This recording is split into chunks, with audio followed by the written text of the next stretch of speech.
Hello and welcome to my garden tour for the end of August. It's been very hot here and we've been getting rain quite a bit, and that has caused a lot of powdery mildew on my zinnias. And as you can see, there is some powdery mildew here. I had significantly more zinnias here, but I had to pull a lot of them out because I needed to have air circulation in here so that things didn't get even worse. So unfortunately, I did lose quite a bit, but it still looks pretty full and lush. And the sunflowers actually back there have quite a bit of room to still grow.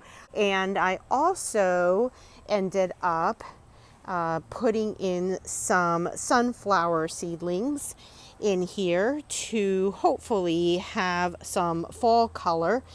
So the same of the red ones and the cream colored ones. I do want to be a little careful about how far this powdery mildew ends up spreading. So I did hit it with some neem oil and tried to hold the tide back, but it's going to be tough with all the humidity we've been having and the rain. That's really not going to help. I do have some copper fungicide that I could try and add to it, but I think once it has started, it's really kind of hard to turn back from there. So the hyacinth bean is looking spectacular and lots of blooms have started. They're way up there. There aren't as many at the bottom, but I see a few coming in. That's looking quite pretty, and then they will also develop some more of those pods. Those are, I believe, not edible. They are, but you have to prepare them a certain way, which I won't be doing. But yeah, that is looking very pretty and finally flowering. And these zinnias here are still doing okay. They do have some spotting of powdery mildew on them as well, but they're actually holding up a little better. And the dahlias are just full of new flowers, new buds. I have two different purple varieties here. One is a very deep dark purple and the other one is a lighter purple.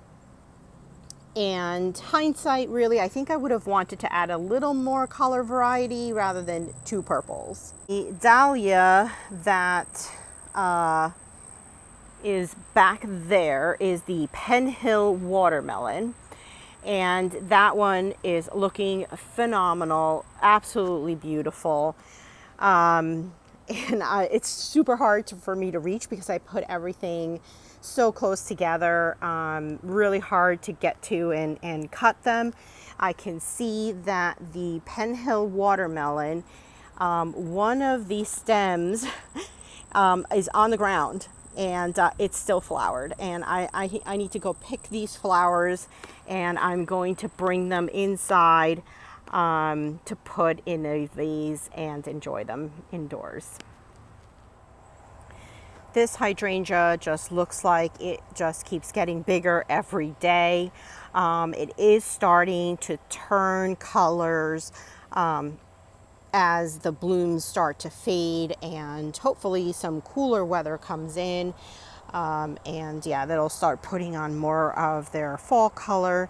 But on occasion I still see a bloom, a bud coming in, and but not as many as before. Snapdragons are looking beautiful. I think I'm going to pick a few of these and also bring them inside. And I have a surprise foxglove that came in. Now I'm assuming this is the one I winter sowed, which is Fairy Bells or something like that, because it was a white one.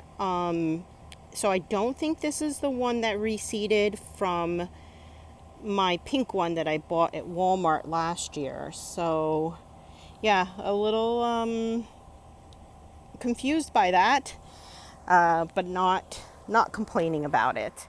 And back here though, it is a big explosion of blooms. The zinnias are doing beautiful over here, intermixed with the agastache, the white hyssop, looking just beautiful. I love the way they are mixing together. And thank goodness the powdery mildew hasn't quite gotten back here yet. And this hyssop is also looking huge, as well as the purple variety, which is back here. And I think this might be a weed here trying to make me think it is my hyssop.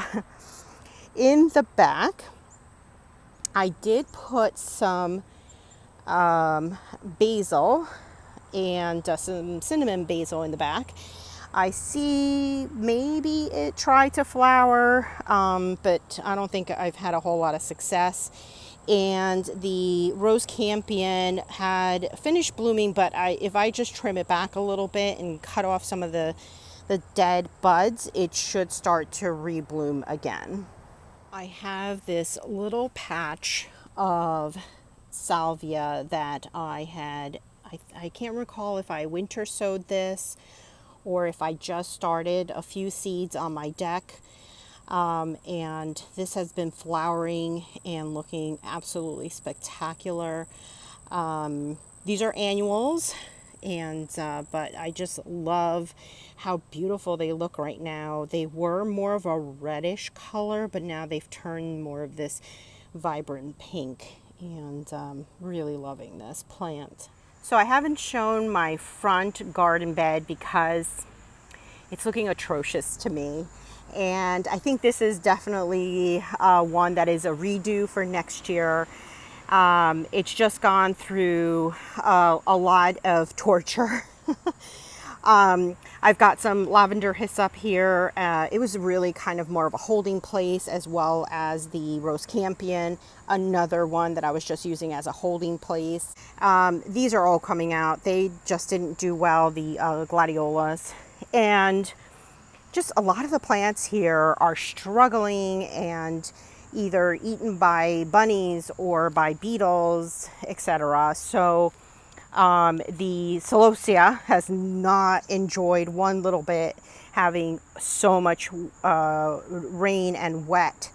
So that is on its way out. This for next year is definitely something I want to think about and maybe put in more like flowering shrubs rather than some of the perennial plants that are herbaceous, and do shrubs instead. So we'll see how next year goes, but this is definitely a redo. So this garden bed here is kind of starting to transition again. The Millennium alliums have finished blooming, and the bee balm is sort of still showing up, but I do have a bunch of powdery mildew in there. I'm unsure if I should cut it back or leave it alone, since I would just cut it back by year end. We've had a lot of rain, and the past Sunday we had so much rain that it filled up a 3-gallon bucket. Yeah, that was a ton of water. I believe it was over 10 inches of rain. So my catmint is pretty flopped over, sprawled out, and not really sure there's much coming back from that. The Angelonia is the one that is looking the best here. This is an annual, and so far every year has done really, really well for me. Lavender hyssop over here. I did cut back some spent blooms just to get a few more. So it's really coming to an end, that one. The calendula still going wonderful. I do have to cut off some of the spent blooms because I just don't want it to go to seed just yet. I had added some zinnias here that I keep getting eaten by the deer, but this one has been able to flower and just looks absolutely beautiful. There's this more orange color, but I really just love this coral pink color zinnia. And like I said, the angelonia is beautiful. While the millennium alliums have finished blooming, and I actually found a weed. I really have a lot of weeding to do in this garden since we have had so much rain. Every other day or so we keep getting a little more rain, and some of the plants love it, some don't, and it also is bringing out a lot of the weeds. Let's see, this purple one is starting to add some more blooms. Unfortunately, the deer have now gotten to my black-eyed Susans, and I have been spraying this quite a bit in between rains, and yet it is almost decimated. Now, this is a plant that is supposed to be deer and rabbit resistant, and yet I have so much browsing from the deer recently. I have seen the mama and the babies, walking around, and yeah, it is super hard to have a garden with them and constantly just finding new things to eat, even things that they normally wouldn't touch. The sedum is doing really well, and I am seeing some blooms in there starting to show. And I'm kind of wondering if I should have maybe bought a few more black-eyed Susans. I was sort of testing it out as well, and if, I figured if the deer would eat it, maybe I wouldn't. But now I'm like, well, if I had more, then if they browse on some, it may not have caused as much damage. But I'm gonna let them maybe try to self-seed themselves and see how that goes. And same thing with the sedum, but I felt like the sedum, I could always divide it next year. And the rose campions are still going. I do have to deadhead it a little bit just to make sure they continue to bloom. And yeah, otherwise this bed, it's not looking too awful. It's actually putting on some color. I just wish it was a little more color. If you enjoyed this, don't forget to hit that like button. And if you're not subscribed, consider doing so. And I'll see you at the next one. Bye.